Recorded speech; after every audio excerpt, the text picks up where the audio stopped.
হযরতে জিবরাইল আলাইহিস সালাম এই পশুগুলোকে নিয়ে তিনি রওনা দিতে লেগেছে। এমন সময় ইব্রাহিম আলাইহিস সালাম আবার বলে উঠলেন, এ আল্লাহ পাকের বান্দারে, আরো একবার আমার আল্লাহর নাম লাও। ইব্রাহিম আলাইহিস সালামের কথা শুনে হযরতে জিবরাইল আলাইহিস সালাম বলতে লেগেছে, এবারে কি দেবেন? ওই সময় ইব্রাহিম সাল্লাম বলতে লেগেছে, বাকি যে অর্ধেক গৃহপালিত পশু রয়ে গেছে আমার আল্লাহ আমাকে ভালোবেসে দিয়েছে, কিন্তু এগুলোর উপরে আমার কোনো টান নাই। অবালা পশু না খাওয়ালে গুনাহ হবে, তাই চরণভূমিতে নিয়ে যেতে হয়। এগুলো যদি না থাকে আরো বেশি বেশি আমার আল্লাহর ইবাদত করতে পারবো। আর আমরা তখন টাকা গুনাতেই ব্যস্ত। হ্যাঁ, আমার নওজওয়ানেরা, হযরত ইব্রাহিম আলাইহিস সালাম মনে মনে অবাক হয়ে যাচ্ছে, কাকে আমি দুনিয়াদার বলেছিলাম, এ তো আল্লাহ পাকের প্রকৃত দিবানা, আল্লাহ পাকের প্রকৃত মাহবুব। তাই হযরত জিবরাইল আলাইহিস সালাম আবার আল্লাহু আকবার বললেন, বাকি যে অর্ধেক গৃহপালিত পশু ছিল সম্পূর্ণ নিয়ে এসে হযরত জিবরাইল আলাইহিস সালামের হাতে দিয়ে দেয়। কি মোহাব্বত দেখে! কিন্তু এটা পরীক্ষা অপর দিকে। তাহলে বাপকে পরীক্ষা নিয়েছে, ছেলেদের পরীক্ষা নেবে না? আল্লাহ কোরআনের মধ্যে বলছে, তোমরা কি মনে করো যে একটা বান্দা পরীক্ষা ছাড়া জান্নাত চলে যাবে? কিন্তু শুকরিয়া আদায় করো যে আমাদেরকে আল্লাহ হালকা হালকা পরীক্ষা নিচ্ছে। এই পরীক্ষা দিয়ে আমরা ফেল হয়ে যাচ্ছি। যে পরীক্ষা সাহাবাদের নিয়েছে, ওই পরীক্ষা যদি আমাদের নিত কি হতো?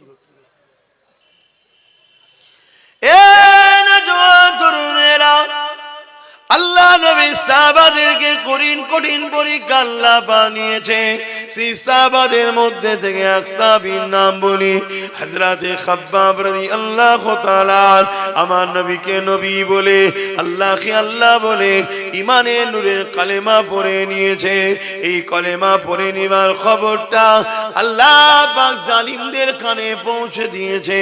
জালিমরা এবারে খাব্বাবকে ডেকেছে। হযরতে খাব্বাবকে জিজ্ঞাসা করে, এ খাব্বাব রে, শুনলাম নাকি মুহাম্মদ রাসূলুল্লাহ দলে চলে গেছো। হযরতে খাব্বাব চিন্তা করতে লেগেছে, আমি যদি সত্য কথা বলে দিই এই জালিমরা আমাকে জানে মেরে দিতে পারে, আর মিথ্যা কথা যদি বলি আমার আল্লাহ পাক নারাজ হয়ে যাবে। আমি খাব্বাব আমার জান দিয়াকে পছন্দ করি, আমার আল্লাহকে নারাজ করা পছন্দ করি না। এটাই তো পরীক্ষা আল্লাহর বান্দা হিসাবে। আমার আল্লাহকে আমরা নারাজ করব না। এতে আজকে দুনিয়া আমাদেরকে যদি মেরে ফেলে, আমরা মরে যাওয়াকে পছন্দ করে নেব, আল্লাহ পাককে নারাজ করব না। হযরতে খাব্বাব বললেন, হ্যাঁ আপনি যেটা শুনেছেন সত্য শুনেছেন। হযরতে খাব্বাবকে জালিমরা জুলুম করা শুরু করে দিল। মুহাম্মদ রাসূলুল্লাহ দল ছেড়ে দাও, মুহাম্মদ রাসূলের সাথে ছেড়ে দাও, আমাদের দিকে চলে আসো, আমাদের সাথে চলে আসো, আমরা তোমাকে অনেক সম্মানিত করব, অনেক পদ দেব, অনেক অর্থ দেব। এ যুবক মন দিয়ে শুনবেন, কারণ আজকের দিন এই ঘটনা তোমার আমার সঙ্গে ঘটতে শুরু হয়েছে। সেদিনও দুটো দল ছিল, একটা রহমানের, একটা শয়তানের। রহমানের দলে আমার রাসূল পাক সাল্লাল্লাহু আলাইহি ওয়াসাল্লাম, জোরে বলুন সুবহানাল্লাহ। আর নবী পাকের কথাই সাহাবারা এসেছে। নবী কি বলছিলেন? ইনসাফের কথা, ইনসানিয়াতের কথা, মানবতার কথা, গরিবের অধিকারের কথা, দুঃখীদের কথা, এতিমের অধিকারের কথা, বিধবার কথা। সন্ত্রাসকে বন্ধ করো, জুলুমকে বন্ধ করো, অত্যাচার বন্ধ করো, এটা আমার রাসূল মেসেজ দিচ্ছিলেন। আর আবু জেহেল, উতবা, সাইবা, শয়তানের লোকেরা কি করছিল? তারা গরিবদেরকে লুটতো, জুলুম করত, খুন করত, নারীদেরকে বাজারে নিয়ে বিক্রি করত, বাচ্চা বাচ্চা কন্যা সন্তানকে জ্যান্ত পুঁতে দিত। তারা এমন করে সমাজে গরিব ঘরের ছেলেদের গলায় কোমরে বেল্ট লাগিয়ে বাজারে নিয়ে যে নিলামে তুলে বিক্রি করত। বলো আজকেও আবু জেল আছে না নাই? কথা বলো। আজকের জালিমরা এরকম করছে না করেনে? হালকা হলেও করছে না করেনে? অ্যাকচুয়ালি এনআরসিটা কি? এনআরসিটা হলো এই লেবার, গরিব লেবারকে গোলাম বানানো। খাঁচার মধ্যে ভরে দাও, বড় বড় কোম্পানি আসবে যে আমার আজকে অমুক এলাকার পাহাড়টা ভাঙার ব্যাপার আছে, বড় বড় কোম্পানি, আমার 10,000 লেবার লাগবে, 10,000 গরিবকে নিয়ে যাবে, নিয়ে যে ভাঙাবে, কিছু খেতে দেবে। এটা শেষকালের সময় ছিল, আজকে একটু পদ্ধতি চেঞ্জ হচ্ছে। এই কথা বুঝছেন? ইসলাম বলছে এই সকল জালিমদের বিরুদ্ধে লড়াই করা ফরজ। এই শিক্ষাটা আমি আজকে আপনাদেরকে দিচ্ছি, অনেক জায়গায় দিচ্ছি। আর যখন এই কথাগুলো আপনাদেরকে শিখাই, আজকের যারা আবু জেহেল আছে তখন আমার উপর রেগে যাচ্ছে। এইসব কথা বলার কি দরকার? নামাজের কথা নেই, রোজার কথা নেই। আরে নামাজ তো ব্যক্তি জীবনের ইবাদত, তা নামাজের কথা একে শোনাবো কেন? নামাজ আমি পড়ছি, আমি জানি নামাজের ট্রেনিং তো বাপ মাকে দিতে হয়, ওটা তো বাপ মার কাজ। কিন্তু নামাজ পড়ার পরেও 72টা দল জাহান্নামে যাবে, সেই শিক্ষাটা তো আমাকে দিতে হবে। কথা মাথায় ঢুকছে তো নাকি? আল্লাহ নবী যখন মক্কা জমিনে অত্যাচার জুলুমের বিরুদ্ধে মানুষকে বোঝাতে লাগলো, ওই সময় দলে দলে মানুষ আমার রাসূলুল্লাহ দিকে আসতে লাগলো। তার মধ্যে থেকে প্রথম যারা এসেছিল তাদের উপরে প্রচন্ড জুলুমটা বেড়েছিল। আমি একটা উদাহরণ দিচ্ছি। আমি যখন জুলুমের বিরুদ্ধে বলছিলাম, প্রথম যারা এসেছিল রাসূলুল্লাহর গোলামের দিকে, তাদের উপর জুলুম বেড়েছিল না কমেছিল? আজকে তুলনামূলক একটু লোক আস্তে আস্তে আরো যারা বাড়ছে, হালকা হচ্ছে না কম বাড়ছে? এখন কিন্তু হালকা হচ্ছে অনেক জুলুমটা। কথা বুঝে আসছে না? কেন? তারাও ভাবছে যে পাল্লা ভারী হচ্ছে। শুনছেন? এ নওজওয়ানেরা, আল্লাহ নবীর সাহাবী হযরত খাব্বাব রাদিয়াল্লাহু তাআলা তিনি ইসলামের প্রথম জামানাতে ঈমানের কলেমা পড়েছিলেন। প্রথম সময়তে রাসূলুল্লাহর হাতে হাত দিয়েছিলেন। এই জন্য সাহাবী হুজুরের উপরে বড় জুলুম হয়েছিল।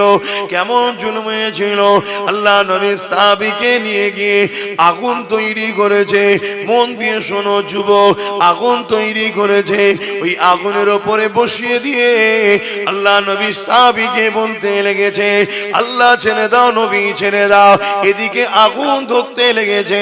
ওই আগুনে সাহাবী হুজুরের কোমরের গোশতখানা পুড়তে শুরু করেছে। যেমন আমরা কাবাব যখন তৈরি করি, ওই আগুনে গোশত পুড়ে পুড়ে রস বাইর হয়, সাহাবীর শরীর থেকে পানি রস বেরোচ্ছে। ওই গোশত থেকে পানি বেরিয়ে বেরিয়ে আগুনখানা বন্ধ হয়ে যায়। আবার সাহাবীকে আগুন থেকে সরিয়ে আবার আগুন জ্বালিয়েছে, আবার সে আগুনে নিয়ে যে বসিয়ে দিয়েছে।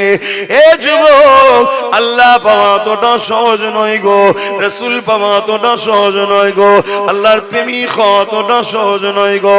আল্লাহ তার প্রেমিকদেরকে পরীক্ষা নেবে গো। আল্লাহ তার প্রেমিকদেরকে পরীক্ষা নিয়েছে, সেই নিদর্শন আল্লাহ দুনিয়াকে দেখিয়ে দিয়েছে।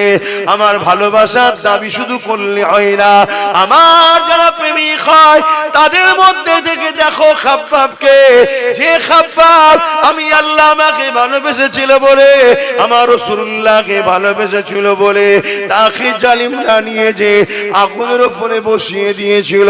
ওই আগুনের কষ্ট পড়তে পড়তে পড়তে বারবার আগুন বন্ধ হয়ে যায়, আবার আগুন ধরায়, আবার বসানো হয়, আর বারবার বলা হয়, এ খাব্বাব আল্লাহ রাসূলকে ছেড়ে দাও।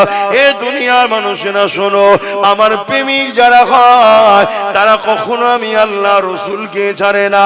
হযরতে খাব্বাব প্রমাণ দিয়ে দিয়েছে, তিনার কোমরের গোশত পুড়ে পুড়ে পুড়ে পুড়ে পুরো কোমরটা প্লেন হয়ে গেছে, হাড় বেরিয়ে পড়েছে, তথাপিও তিনি আল্লাহ ও রাসূলকে ছাড়ে রে। আরো জোরে বলুন সুবহান।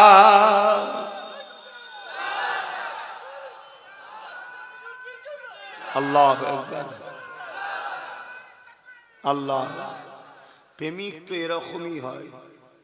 শুনছো, আমাদের ঈমান এত আছে তো। আল্লাহ না আমাকে এত কঠিন পরীক্ষা লাই, আমি তো আল্লাহর কাছে ভিক্ষা চাই, খোদা এত কঠিন পরীক্ষা নেবেন না। কেন আমরা দুর্বল, সামান্য পরীক্ষাতেই আমরা পাচ্ছি না। একটু গরিব করেছে আল্লাহ, গরিব। শুনছেন, একটা ঘর দেবে বলেছে, ঘর। ওই ঘরটার লোভেতেই ইসলামের দুশ্মনদের সঙ্গে দল করতে শুরু করে দিয়েছে। তাহলে চিন্তা করে আমার মা বোনেরা, আল্লাহ অভাব দেয়নি, তারপরেও দেখো 1500 টাকাতে দেখো ইসলাম বিদ্বেষীদের সঙ্গে দল শুরু করে দিয়েছে। এ নওজওয়ানেরা, আজ আমাদেরকে অনেকে বলে, অনেকে তোমাকে আমাকে শোনায়, হুজুরের ছেলে আসবে কেন সে রাজনীতির বিরুদ্ধে বলবে? শোনো, মনে রেখে দাও, প্রত্যেকটা নবী আলাইহিস সালাম গণেরা জালিম শাসকদের বিরুদ্ধে লড়েছে। তাই যারা ন্যায় পরায়ণ শাসক হবে, ইনসাফ পরায়ণ শাসক হবে, মানবতা প্রেমিক শাসক হবে, গরিব দরদি শাসক হবে, তাদের বিরুদ্ধে আমাদের কোনো কথা নাই। তাদেরকে সাপোর্ট করার নাম হলো ইসলাম। কিন্তু কোন শাসক যদি ক্ষমতার জোর দেখিয়ে মানুষকে শোষণ করে, কোন শাসক যদি ক্ষমতার জোর দেখিয়ে মানুষের নামে মিথ্যা মামলা দেয়, কোন শাসক যদি ক্ষমতার জোর দেখিয়ে কারো ধর্মের স্থানকে ভাঙতে চায়, কোন শাসক যদি ক্ষমতার জোর দেখিয়ে মানুষকে কৃতদাস গোলাম বানাতে যায়, এই শাসকটা হলো আজকে দিনের ফেরাউন, সেই শাসকটা হলো আজকে দিনের নমরুদ, সেই শাসকটা হলো আজকে দিনের এজিদ, সেই শাসকটা হলো আজকে দিনের আবু জেহেল। এ উম্মতে মুহাম্মাদি, যদি সত্যি তুমি আমি ইসলামের মাননেওয়ালা হয়, তোমার আমার জন্য আজকে দিনে এই রকম কোন জালিম শাসক যদি থাকে, তার বিরুদ্ধে লড়াই করা তোমার আমার জন্য ইসলাম ফরজ করে দিয়েছে। ইসলামকে বোঝো। ইসলাম ওই শুধু দাড়ি টুপি নামাজ রোজা ধর্মর নাম নয়। অনেকে মনে করে ইসলামে শুধু দাড়ি টুপি নামাজ রোজা, দাড়ি টুপি নামাজ রোজা, দাড়ি টুপি নামাজ রোজা, মসজিদ বানাও মাদ্রাসা বানাও। এই ধর্মের নাম শুধু ইসলাম নয়। হ্যাঁ, এগুলো ইসলামের মধ্যে, কিন্তু মনে রেখে দিও, ইসলাম দাঁড়িয়ে আছে দুটো পাট্টির উপরে। কুনতুম খায়রা উম্মাতিন উখরিজাত লিন-নাস তা'মুরুনা বিল মা'রুফ ওয়া তানহাউনা আনিল মুনকার। অন্যায়কে, জুলুমকে, অত্যাচারকে, সন্ত্রাসবাদকে, মিথ্যাবাদকে মিটিয়ে দিয়ে ন্যায় প্রতিষ্ঠিত করার নাম হলো ইসলাম। জোরে বলুন সুবহানাল্লাহ। এতগুলো ক্যামেরায় রেকর্ড হচ্ছে আর এতগুলো মানুষ শুনছে। আমার এই কথার মোকাবেলায় কোনো মুফতি মাওলানা এসে বলুক এটা ভুল বলছে, কথা শুনছেন? আপনাদের ঘরে বড় প্ল্যান মাফিক নকল ইসলাম ধরিয়ে দেওয়া হয়েছে। শুধু বলেছে মসজিদে যাও, নামাজ পড়ো, রোজা রাখো, দাড়ি রাখো, হজ করো, টুপি পরো, আল্লাহ আল্লাহ করো, আল্লাহ আল্লাহ করো, জান্নাত যাবে, জান্নাত যাবে, জান্নাত যাবে। আল্লাহর জমিনের উপরে ন্যায়কে প্রতিষ্ঠিত করার জন্য নবীরা শহীদ হয়েছে।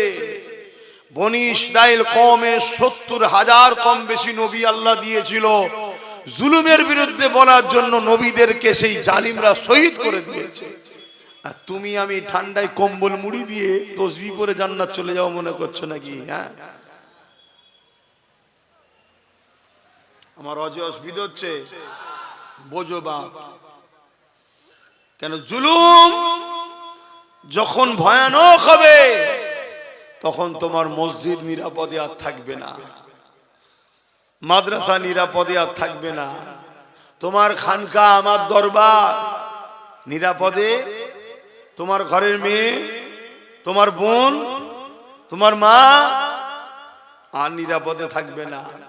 জুলুমকে মিটাবার নাম হলো ইসলাম। আমি তো ইতিহাস তোমাকে শোনাচ্ছি। দেখো হাদিস, তারিখে হাদিস। আল্লাহ নবীর উপরে মক্কার জালিমরা, এ যুবকেরা, তরুণেরা কত অত্যাচার করেছিল। আল্লাহ নবীর দান্দা মোবারককে শহীদ পর্যন্ত করে দিয়েছে। আমার রাসূলুল্লাহকে জালিম মুশরিক কাফের বেঈমান নিষ্ঠুর পাষাণেরা আমার নবী পাককে তায়েফের জমিনে মেরে রক্তাক্ত করে অজ্ঞান করে দিয়েছিল। এ নবীর উম্মত উম্মতিরা, আল্লাহ নবীর পক্ষে থাকবে বলবে, নায়ের পক্ষে থাকবে বলবে, বাধা হবে না, জুলুম হবে না।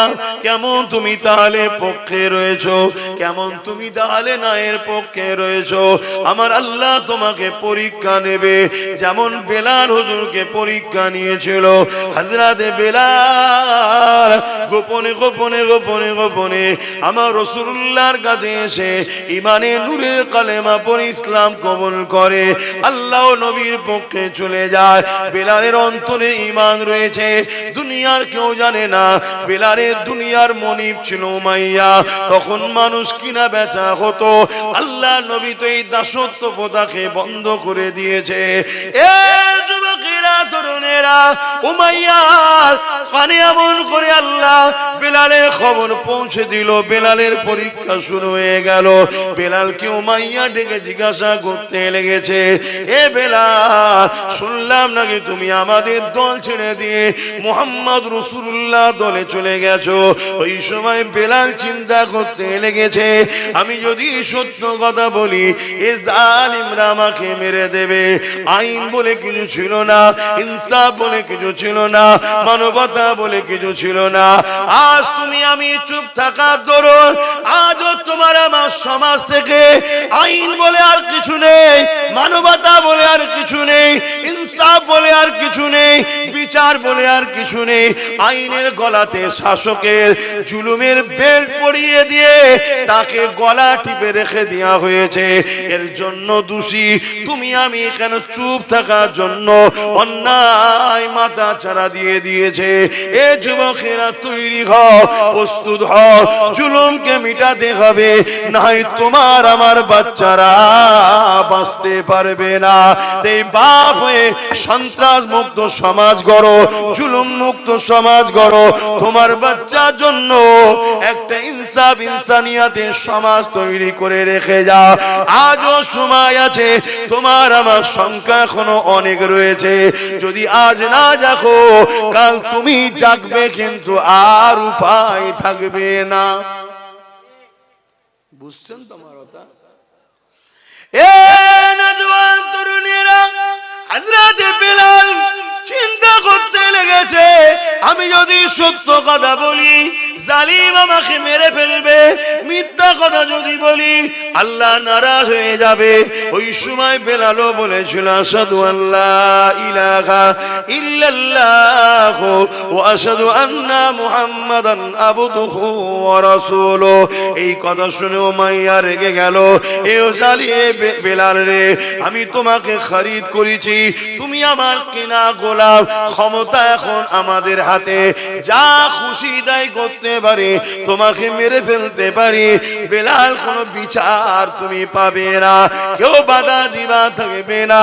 হযরতে বেলাল বলেছিলেন, আমাকে যিনি বানিয়েছে তিনি আমাকে গরিব করে পরীক্ষা নিচ্ছে, আমাকে কৃতদাস করে পরীক্ষা নিচ্ছে।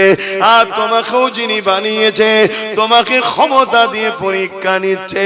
তুমি সেই ষোড়শটাকে ভুলে গিয়ে জালিম হয়ে গেলে, সেই ষোড়শটাকে ভুলে গিয়ে অত্যাচারী হয়ে গেলে। আর আমি বেলাল গরিব হতে পারি, আমার মালিক আমার অন্তরে রয়েছে, আমার রাসূল আমার অন্তরে রয়েছে। আমি বেলাল আল্লাহ রাসূলের জন্য আল্লাহর পরীক্ষায় আস্তে আস্তে জীবন দেয়া পছন্দ করি, তথাপিও তোমাদের সঙ্গে গিয়ে শান্তি সাম্রাজ্য নিতে, তোমাদের সঙ্গে গিয়ে ধন দৌলত নিয়ে আরাম আয়েশের জিন্দেগি চাই না, কারণ এই দুনিয়া দুদিনে। আমি বিলাল আল্লাহ রাসূলকে হৃদয়ে রেখেছি, দুনিয়ার কোনো ক্ষমতা নাই আমার হৃদয় থেকে আল্লাহ ও রাসূলকে বার করে দিতে পারবে।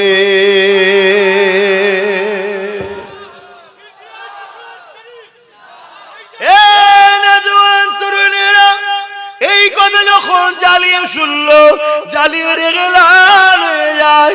বেলালের কোমরে লোহার বেড়ি পরালো, পায়ে বেড়ি পরালো, কোমরে রশি দিয়ে বাঁধলো, গলায় বেল পরিয়ে নিল।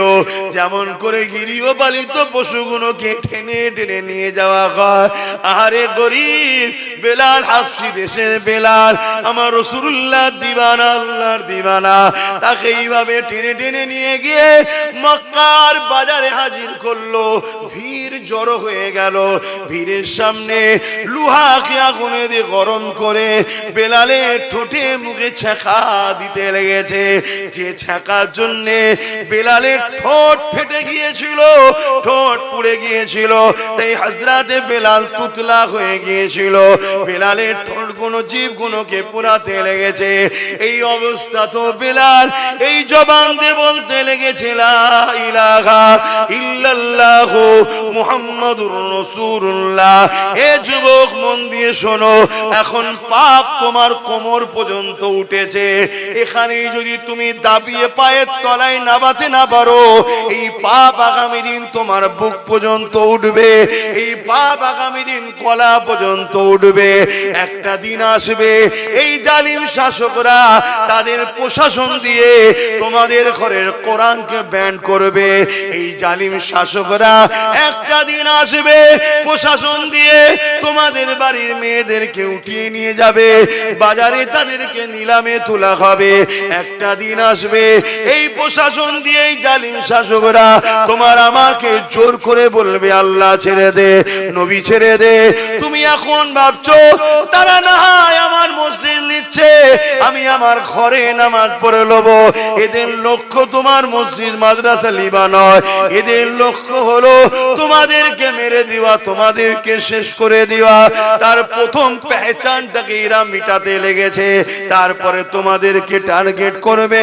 কারণ এরা জানে যতদিন তোমার আমার মধ্যে আল্লাহ ও রাসূলের মহব্বত আছে, এদের অন্যায় সাম্রাজ্য টিকে থাকতে পারবে না।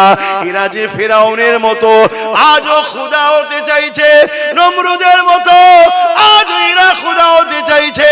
এরা গরিব, অসহায়, দুঃখী অন্য ধর্মের মানুষকে তো কৃতদাস দাসী বানিয়ে দিয়েছে, কিন্তু উম্মতে মুহাম্মাদি তোমাকে আমাকে কিন্তু কৃতদাস বানাতে পারেনি। তাই এরা যেমন করে হোক তোমাকে আমাকে মিটিয়ে দিবার চেষ্টা করছে। সেদিন বেলাল হুজুরের ওপরে মক্কার বাজারেতে নানা দিক দিয়ে অত্যাচার শুরু হয়েছে। কেউ পাথর ছুঁড়ে মারে, কেউ রড দিয়ে মারে, কেউ বেড়ি দিয়ে মারে, এমন করে চারিদিক থেকে বেলালকে মারে। আরে কেন মারিস রে? কি করেছে রে?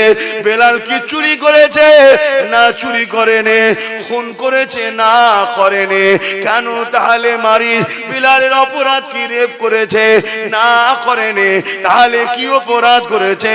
বেলাল মুহাম্মদ রাসূলুল্লাহর সাথে চলে গেছে। কে মুহাম্মদ রাসূলুল্লাহ? ইনসাফের নাম, ইনসানিয়াতের নাম, মানবতার নাম, প্রেমের নাম, অধিকারের নাম, সর্বধর্মের মানুষের পক্ষে লড়াই করা ব্যক্তির নাম হলো মুহাম্মদ রাসূলুল্লাহ। সেই মুহাম্মদ রাসূলের দিকে চলে গেছে, এই জন্য বেলালকে মারা হতে লেগেছে। এই যুবকেরা আজকে দিনও রেপিসকে গলায় ফুলের মালা দেওয়া হয়, আর সায়েন্টিস্টদের ঘরে জেলে ভরা হয়। আজকে দিনের খুনিদের ঘরে নেতা বানানো হয়, আর শিক্ষকদের ঘরে মেরে জেলে ভরা হয়। আজকে দিনও এই যুবকেরা, তরুণেরা দেশদ্রোহীদের ঘরে ফুলের মালা দেওয়া হয়, আর দেশপ্রেমিকদের ঘরে আতঙ্কবাদী বলে জেলে ভরা হয়। হাওয়া কিন্তু বুঝতে হবে, হাওয়া যদি না বুঝতে পারো তাহলে কঠিন বিপদ যখন এসে যাবে তখন আর কিছু করা থাকবে না। তাই তোমাকে আমি উম্মতে মুহাম্মাদী হিসাবে তোমাদেরকে বুঝিয়ে দিয়ে যাই, পরিবর্তন হও, দিন থেকে শিক্ষা নাও, রাসূল থেকে শিক্ষা নাও, ইসলাম থেকে শিক্ষা নাও, যুগে যুগের ইতিহাস থেকে শিক্ষা নাও। হযরত বেলালের উপরে এত জুলুম হয়েছে কিন্তু তথাপিও বেলাল আল্লাহ রাসূল ছেড়ে দেয়নি। আরো জোরে বলুন সুবহান।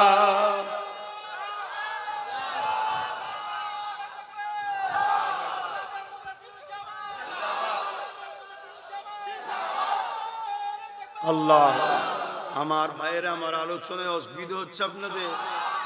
শুধু মনে হয় না এত সব রয়েছে কেউ কিছু বলছে না, এই ছেলেটা যেখানেই আসে শুধু এসব কথা বলে, এসব কথা বলে, এসব কথা বলে।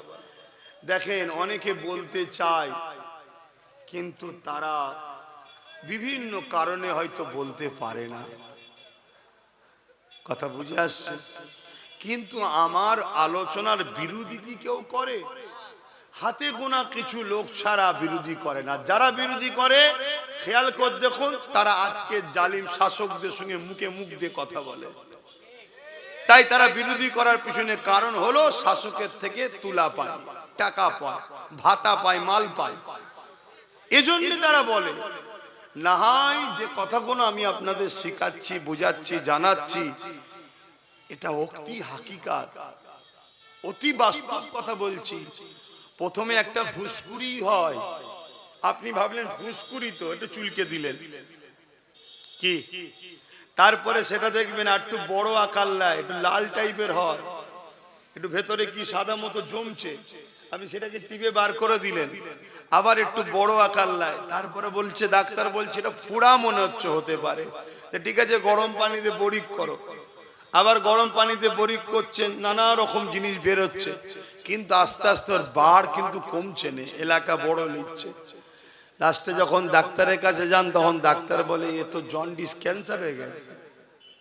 শুনছেন কি বলছেন? তা চুলকোতে খুব ভালো লাগে, কিন্তু ওই চুলকোনায় একদিন ক্যান্সারে পৌঁছে দেয়। তো ফুসকুড়ি থেকেই ট্রিটমেন্ট করতে হবে।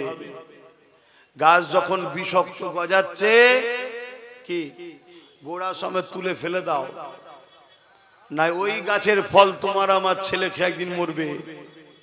কিছু বুঝতে পারছো? আর এলাকায় যতগুলো বিষাক্ত গাছ আছে প্ল্যান করো, টার্গেট করো, দেখো কোথায় কোথায় আছে, সুযোগ পেলে ধরে তুলে ফেলে দাও একেবারে। কথা বুঝে আসছে না? নাই গোড়া সমেত তুলবে যাতে কোনো না শ্বাস টাস আর বার করতে পারে, একদম শেষ করে দাও। কথা শুনছেন আমার? হ্যাঁ, আর আমি দায়িত্ব নিচ্ছি, কোনো পাপ হবে না, পুরো দায়িত্ব নিয়ে বলে যাচ্ছি, কোনো পাপ নেই। কথা কিছু বুঝে আসছে না? না হাই দেখেন আমার কথাই মনে হচ্ছে হুজুর কি বলছে। আল্লাহর জাত পাকের কসম করে বলছি, যার কুদরতি হাতে আব্বাস সিদ্দিকীর জান আছে, তার জাত পাকের কসম করে বলছি, কোনো পাপ হবে না। কথা কিছু মাথায় ঢুকলো? হ্যাঁ। কেন ঘর মে আগ লাগি হ্যায় ঘর কি চারাক সে, ঘরে আগুন লেগেছে কিসে? ঘরে যে বাতিটা জ্বলছিল তাতে। আজ আমার ধর্মের ক্ষতি আমার কওমের ভেতরের গাদ্দারদের জন্যই হচ্ছে। কথা কিছু বুঝছেন না? বুঝেন কি গো, বুঝেন তো নাকি? এ কথা বলতে গেলে আবার মেজো হুজুরের একটা কথা মনে পড়ে যায়, একটু বলি নাকি? না আবার অসুবিধা আছে? কি গো মুরব্বী, কি বলছো, অসুবিধা আছে? মেজো হুজুর পীর কেবলা বাংলাদেশে জলসায় গেছে, বাংলাদেশে তো ঠান্ডা বেশি, তো তাল মিশরি নিয়ে যেতেন। তাল মিশরি খেলে খুব খুসখুস করে কাশি হলে না, তাল মিশরি খেলে ভালো হয়ে যায়। এখন আর সেগুলো আছে কি জানি না, আগে সব অরিজিনাল পাওয়া যেত, এখন সব ভেজাল। নেতা ভেজাল তো আর মাল ভেজাল হবে না, এর কি মানে আছে? নেতা ভেজাল হওয়ার জন্যই তো মাল ভেজাল হয়ে যাচ্ছে, সব তো ওখান থেকেই চলছে। তো ওই সময়ে ওই তালমিশরি শুধু চুরি হয়ে যাচ্ছে। মেজো হুজুর বলছে, বাবা আমি সফরে এসেছি, এক দেশে পাওয়াও যায় না, কোথা ঠান্ডা ঠান্ডা লেগে যাবে, কারা খাচ্ছিস রে বাবা? সবাই বলে হুজুর আমি জানি না, হুজুর আমি জানি না।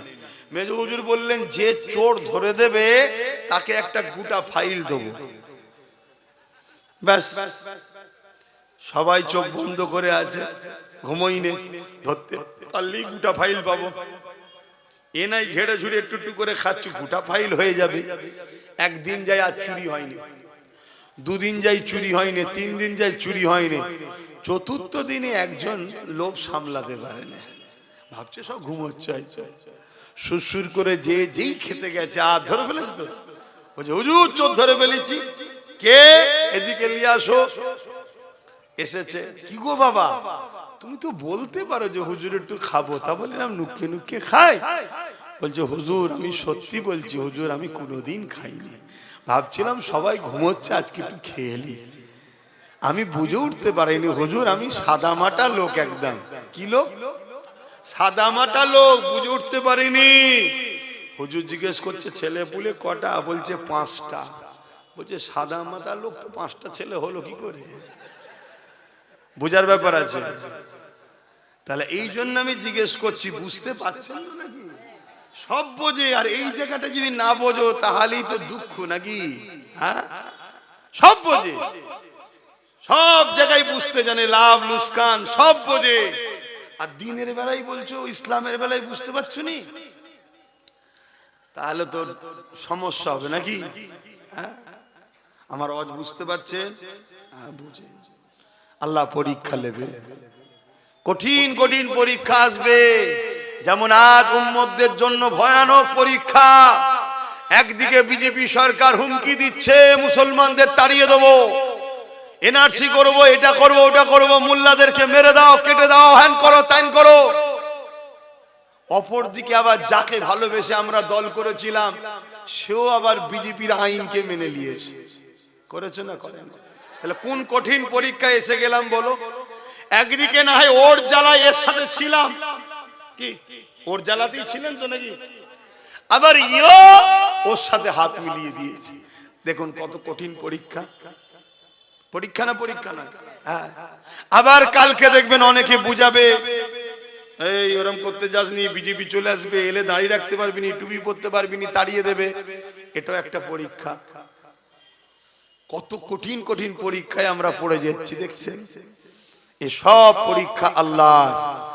এবারে ওই বান্দা কামিয়াবি হবে যে বান্দার মাথায় এটা যাবে, আমরা বিজেপিকেও ভয় করি না, এর উপরও আশা করি না, আমরা ভয় করি আল্লাহকে, সাহায্য চাই আল্লাহর কাছে। জোরে বলুন সুবহানাল্লাহ। ওই বান্দা দুনিয়াতেও কামিয়াবি হয়ে যাবে, আখিরাতেও কামিয়াবি হয়ে যাবে। জোরে বলুন সুবহানাল্লাহ। কথা বুঝে আসছে তো নাকি? কিন্তু সেই ঈমান আমরা রাখতে পারবো? আমরা তো ধৈর্যরা হয়ে যাব। এমন ভাবে আমাদের ব্রেনকে ওয়াশ করা হবে। কোথা থেকে? দেখা যাবে মসজিদ থেকে ব্রেন ওয়াশ হচ্ছে। এমন ভাবে ওয়াশ হবে কোথা থেকে? বড় বড় সব দরবার থেকে ওয়াশ হবে। আপনি ভাববেন কি করা যায়, কি করা যায়। হায় হায় হায়। এজন্যই তো আল্লাহ নবী বলেছেন আখিরি জামানা আমার উম্মত উম্মতিদেরকে যেন 1400 হিজরি দেখতে না হয়। কেন? আমার উম্মত উম্মতিরে আখিরি জামানায় এত ফিতনা হবে, এত ফাসাদ হবে, হাতের তালুতে আগুন রাখা থেকেও ঈমান বাঁচানো বড় কষ্ট হবে। হাতের তালুতে আগুন রাখতে পারবেন? এর থেকেও কষ্ট ঈমান বাঁচানো। তাহলে কি হবে? এ নওজোয়ান তরুণেরা, একদিকে যদি আমরা কেন্দ্র সরকারের দিকে যাই তাও আমাদের ঈমান চলে যাবে। কেননা সে জালিম আমার মসজিদ মাদ্রাসার বিরুদ্ধে ওয়াকফ কালা কানুন তৈরি করেছে, অর্থাৎ সেই ইসলামের বিরুদ্ধে, মসজিদ মাদ্রাসার বিরুদ্ধে। তার দিকে কোনো মুসলমান যদি যায় সেখানেও ঈমান চলে যাবে। অপর দিকে আজ আমরা কোন দিকে যাব? এই রাজ্য সরকার সেও কেন্দ্র সরকারের আইনকে মেনে নিয়েছে না লাইনে। আল্লাহ নবী জানিয়ে দিলেন মুসলিম শরীফের হাদিস, অন্যায় দেখলে হাত দিয়ে রাখো, যদি হাত দিয়ে রুখতে না পারো মুখ দিয়ে প্রতিবাদ করো, যদি মুখ দিয়ে প্রতিবাদ করতে না পারো অন্তর থেকে ঘৃণা করে দূরে সরে যাও। অন্তর থেকে ঘৃণা করে যারা দূরে সরে যাবে তাদের মধ্যে ঈমান আছে, কিন্তু ঈমানটা হলো বড় দুর্বল। বুঝতে পারছেন? তাহলে অন্যায় দেখলে মুসলমান ইমানদারের জন্য তিনটে নমুনা যেন পাওয়া যায়। তিনটের মধ্যে কোনটা যদি নমুনা না থাকে ওই মুসলিম নরনারীর ঈমান নাই।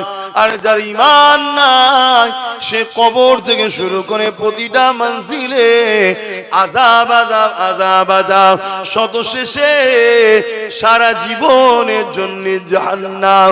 আর ঈমান যদি থাকে পৃথিবী পরিমাণ যদি গুনাহ করে ফেলে আযাব খেটে খেটে খেটে খেটে একদিন না একদিন জান্নাত যাবে। তাহলে ঈমানের প্রয়োজন আছে না নাই? কিন্তু রাসূল বলছেন অন্যায় দেখলে হাত দিয়ে রুখে দাও। যদি হাত দিয়ে রোকার ক্ষমতা তোমার না থাকে মুখ দিয়ে প্রতিবাদ করো। মুখ দিয়ে যদি প্রতিবাদ করার ক্ষমতা না থাকে তাহলে অন্তর থেকে ঘৃণা করে দূরে সরে যাও। তাও যদি না করে তুমি অন্যায়ের সঙ্গে সাথ দাও, রাসূলুল্লাহর হাদিস অনুযায়ী তোমার ঈমান নাই। শুনছেন তো নাকি?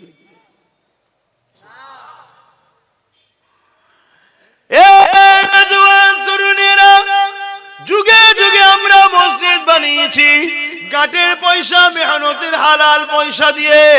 ধনী লোকরাও যদি দান করে হালাল পয়সা থেকে দান করে।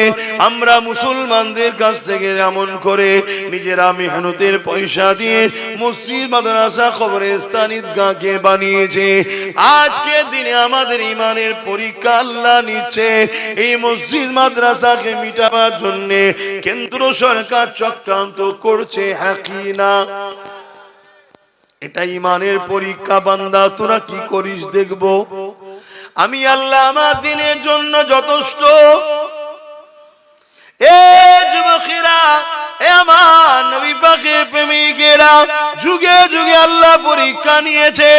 এমন করে যে যখন ইসলামের বিরোধী করেছিল, শরাবকে আবার জায়েজ করে দিয়েছিল, নিকায়ে মোতাকে আবার জায়েজ করে দিয়েছিল, কন্ট্রাকচুয়াল বিবাহ 1 মাসের জন্য, 1 বছরের জন্য, যেটা আমার রাসূলুল্লাহ হারাম করে দিয়েছিলে, এটাকে নতুন করে এজিদ আবার এটাকে প্রতিষ্ঠিত করে দিয়েছিল। ইমামে হোসাইন পাক বললেন এজিদ রাজনীতির নামে ইসলামের বিরোধী করছে, তার সঙ্গে আমি হোসাইন কখনো আপোষে যেতে পারি না। তার বিরোধী করতে শুরু করে দিলে, যখনই বিরোধী শুরু করলো এজিদ ইমামে হোসাইন পাককে বলতে লাগলো, এ হোসাইন মক্কা মদিনা তুমি নিয়ে নাও, বাকি সব জায়গা আমার থাকবে, তুমি আমার বিরোধী করো না। ইমামে হোসাইন পাক বলেছিলে তামাম কায়নাত হলো আমার নানা জানে, তুমি আমাকে মক্কা মদিনার কি দেখাচ্ছ? আমি হোসাইন আমার নানা দিনের দুশমনের সঙ্গে আপোষ করতে পারি না। এই লড়াই এমন জায়গায় দাঁড়িয়ে গেল ইমামে হোসাইন পাককে জালিমরা শহীদ পর্যন্ত করে দিল। আমার ইমামে হোসাইন পাক শহীদ পছন্দ করলো, কিন্তু নানা দুশমনের সঙ্গে সাপোর্ট করলো না। এ উম্মতে মুহাম্মাদি, সেদিনও দুটো দল ছিল, একটা হলো এজিদ বাহিনী যারা হলো শয়তানের দিকে, আর একটা হলো হোসাইনের দিকে যারা হলো রহমানের দিকে। এজিদ ছিল জালিম শাসক। আজ তোমাদেরকে জিজ্ঞাসা করি, আমরা হোসাইনের দিকে না এজিদের দিকে? আওয়াজ দিয়ে বলো। হোসাইনের দিকে যদি হও, আজকেও শয়তানের পক্ষে জালিম শাসক যারা রয়েছে এরা হলো আজকের এজিদ। এদের সঙ্গে সাথ দিয়ে হোসাইনি দাবি করলে হয় না, এদের বিরুদ্ধে লড়াই করে জীবন দিয়ে প্রমাণ করতে হবে আমরা হোসাইনি মৃত্যুকে ভয় করি না।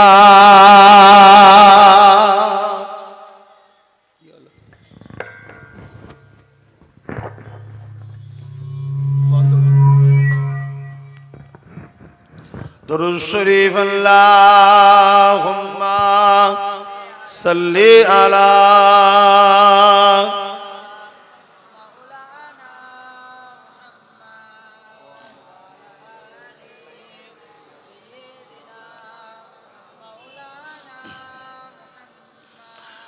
बारे बारे भाबी एका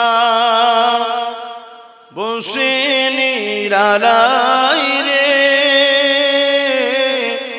পাখি গুলি উড়ে যেতাম সোনার মদিনায় রে সোনার মদিনায় রে বুলবুলিরা কোথা যাও উড়ে যাও কোথায় রে আমার সালাম পৌঁছে দিও নবীজি রওজায় রে নবীজি রওজায় রে বারে বারে ভাবি একা বসে নিরালাই রে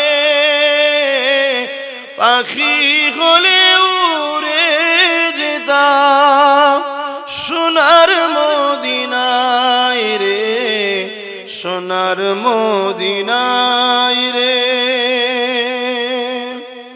রহম করো ও গো আল্লাহ ও দয়াময় রে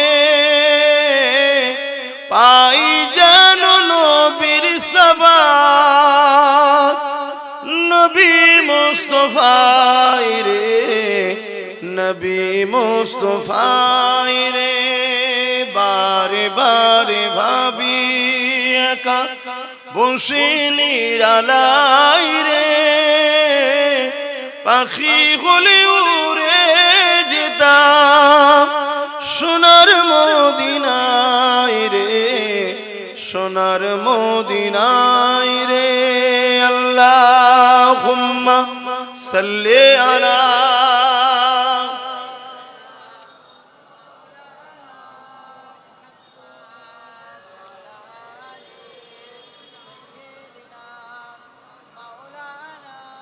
আমার আব্বা ভাইরা মায়েরা বোনেরা কি অসুবিধা হচ্ছে নাকি বাপ ভাইদের আমাদেরকে আল্লাহ পরীক্ষা নেবে না আমাদের সামনে সবথেকে বড় ভয়ঙ্কর পরীক্ষা হলো ইসলামের দুশমন যারা ওয়াকাফকে মিটাচ্ছে তাদের হাত থেকে ওয়াকাফকে বাঁচানো এটা পরীক্ষা না পরীক্ষা না সেদিন আমার রাসূলুল্লাহর খাতমে নবুয়াতের বিরোধী করেছিল মুসাইলামাতুল কাজ্জাব 10,000 সাহাবাদেরকে নিয়ে আমার রাসূলের সাহাবী হযরত আবু বকর সিদ্দিক খাতমে নবুয়াতের পক্ষে নিজের বুকে তাজা খুন ঢেলে দিয়ে আমার রাসূলের খাতমে নবুয়াতকে মর্যাদাকে হেফাজতের জন্য লড়াই করেছিলেন জোরে বলুন সুবহানাল্লাহ আমি তো আপনাদেরকে বলবো না আমরা যদি শুধু ঐক্যবদ্ধ হয়ে যেতে পারি একতা হয়ে যেতে পারি প্রতিটা গ্রামে গ্রামে যদি আমরা নিজেরা এক হয়ে যাই যে আমাদের কেউ দুশমন নয় কেউ বন্ধু নয় ওয়াকাফের যে দুশমন তারা আমাদের দুশমন আমাদের দুশমন হিন্দু আদিবাসী দলিত খ্রিস্টান মতুয়া এদের বিরুদ্ধে আমাদের লড়াই নয় আমাদের লড়াই যারা আমার মসজিদকে মিটাতে চাইছে মাদ্রাসা কবরস্থান ঈদগাহকে মিটাতে চাইছে আমাদের লড়াই তার সাথে তাই তো নাকি বলুন আল্লাহর ঘর মসজিদ মাদ্রাসা ওয়াকাফকে বাঁচাবার জন্য লড়াই করার দরকার আছে না না কারা লড়াই করতে রাজি আছেন একটু সাক্ষী দেন লম্বা করে হাত তোলেন আলহামদুলিল্লাহ কেউ হাত তুলতে বাকি নেই তো আল্লাহ কবুল করেন আল্লাহ জান্নাত নসিব করে বলুন আল্লাহুম্মা আমিন